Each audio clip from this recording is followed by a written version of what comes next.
I want to ask you a quick question about the Republicans, Donald Trump, just arriving for that big meeting in New York with the donors. A lot of jitters within the Republican Party this week over all of those controversial comments he's made. And we know that that's revived talk about the Stop Trump movement, but a lot of people are saying that's just not realistic. It's just too late. Oh, let's go to Bernie Sanders.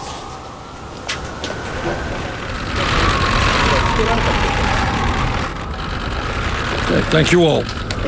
Let me begin by thanking President Obama and thanking Vice President Biden for the degree of impartiality they established during the course of this entire process. What they said in the beginning is that they would not put their thumb on the scales, and in fact, they kept their word, and I appreciate that very, very much. Our campaign has been about building a movement which brings working people and young people into the political process to create a government which represents all of us and not just a handful of wealthy campaign contributors. We will continue doing everything that we can to oppose the drift which currently exists toward an oligarchic form of society where a handful of billionaires exercise enormous power over our political, economic, and media life. This is the wealthiest nation in the history of the world.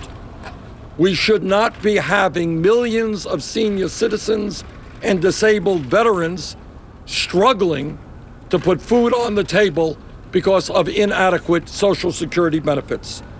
We should not have the highest rate of childhood poverty of almost any major country on earth.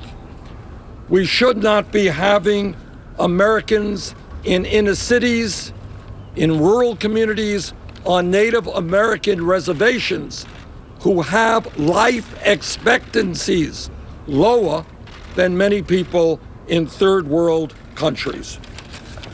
We should not be having many of our young people leaving college deeply in debt. We should not be having in this great country an infrastructure which is crumbling when we have millions of workers prepared to rebuild that infrastructure. And in the midst of all of that, we should not be having a situation where Wall Street, corporate America, and billionaires are failing to pay their fair share of taxes. These are some of the issues that many millions of Americans have supported during my campaign.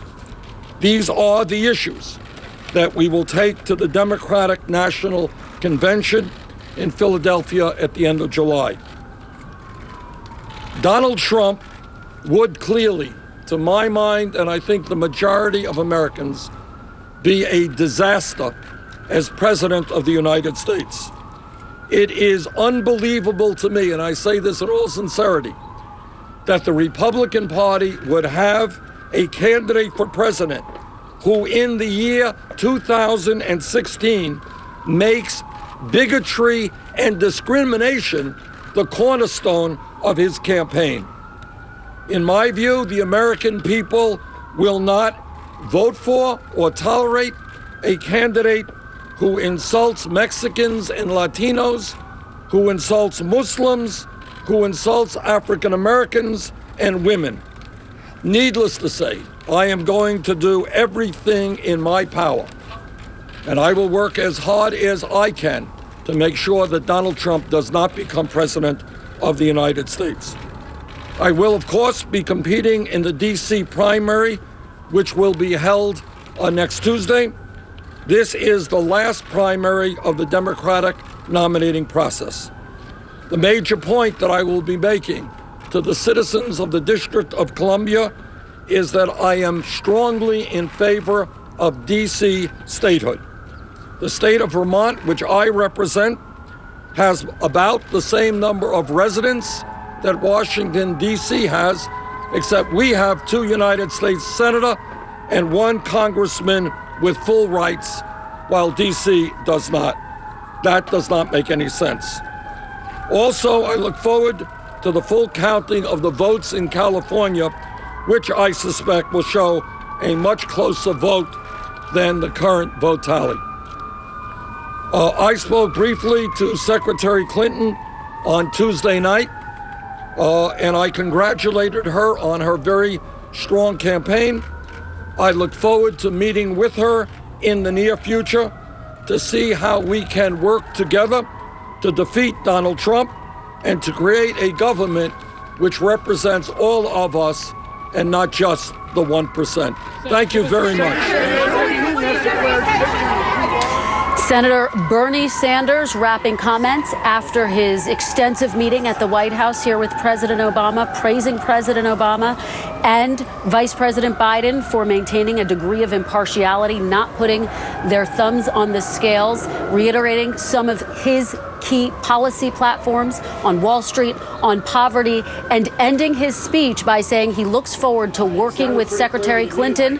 I want to bring Chuck Todd back in and get his reaction to all of this. He did not concede. He said, I'm going to be competing here in the D.C. primary, Chuck, but clearly he is moving toward working with Secretary Clinton. What was your takeaway? No, he did, and it's the timeline that he just outlined, right, is exactly what the Clinton campaign and other leaders of the Democratic Party wanted to hear and expected to hear.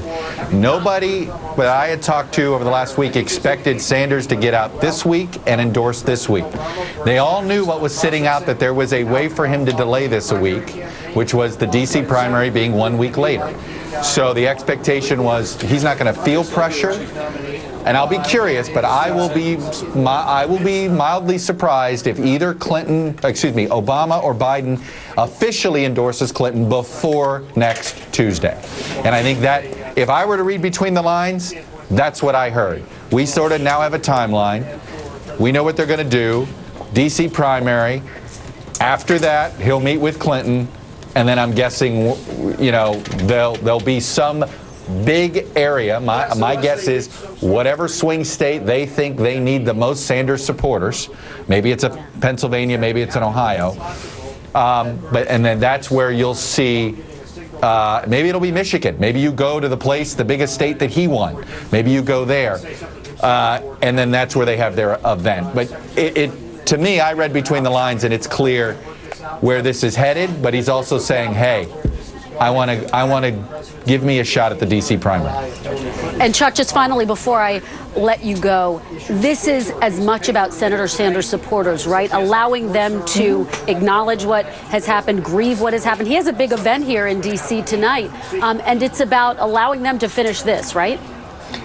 Sure. I mean, his supporters are the ones that are going to, they're the ones that are probably struggling the most with this. And for Sanders, he's won elections before, he's lost elections before. So, he's probably handling it, frankly, better than some of his supporters. That's usually the case with experienced political candidates. So, yes, I think there's definitely, this is about, he also wants to let his supporters know he's going to keep fighting for their cause. Right. And I think that that's the message that he certainly wanted to leave with President Obama. And I think, it is not lost on me that the other thing he didn't do was take questions. It was almost as if he says, this is what I'm going to say. He may have even told the White House exactly what he was going to say. I won't take questions and I'll move on, so that he didn't get off script, if you will. Like I said, this feels very orderly. I think we know exactly what's happening here. Sanders is cooperating. Clinton and Obama are cooperating or giving him his space. I think we see how this is going to end. All right, Chuck Todd, thanks so much. We look forward to seeing you at 5 o'clock for MTP Daily. Great to see you. Thank you.